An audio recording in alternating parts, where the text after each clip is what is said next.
ও বাবা, এটা একটু খাইয়ে দাও তো, কিরম হয়েছে? বাড়ি সুন্দর লাগছে তো, কি জিনিস এ? ওই তো, ওইটা হচ্ছে দই বড়া।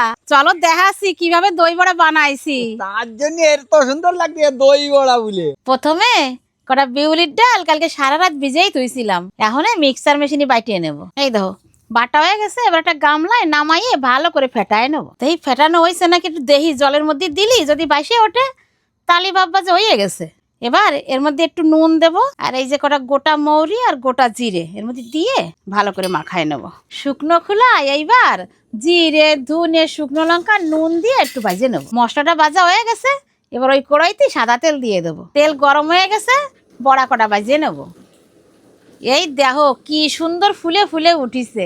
এবার ভাজা হয়ে গেছে, নামাই নেব। এবার একটা বাটিতে একটু জল দেব আর একটু নুন দিয়ে দেবো। তারপরে নুন আর জলটা ভালো করে মিশিয়ে নিয়ে এই বড়াগুলো একটু সময় ভিজাই দেবো এর মধ্যে। এইবার একটা বাটিতে দই আর চিনি দিয়ে ভালো করে ফেটাই নেব। দইয়ের মধ্যে সামান্য একটু নুনও দিয়ে দেবো। এখন এই বড়াগুলো হালকা হাতে চিপিয়ে নেব। দেখো বড়াগুলো তো চিপড়াই নিছি। এইবার দই টই দিয়ে সাজাই নেব। এইবার একটু ধনে পাতার চাটনি দেবো। এবার দেবো তেঁতুলির চাটনি। প্রথমে যে মশলাটা বাজিয়ে থইলাম, এবার সেইটা একটু উপর দিয়ে দেবো। লাস্টে উপর দিয়ে একটু বুঝিয়ে ছড়াই দেবো। এতে খাতিও ভালো লাগবে না, দেখতেও ভালো দেখা যাবে না। এই দেখো হয়ে গেছে আমাকে দই বড়া। রেসিপিটা তোমাকে কিরম লাগলো কমেন্টে কইও কিন্তু।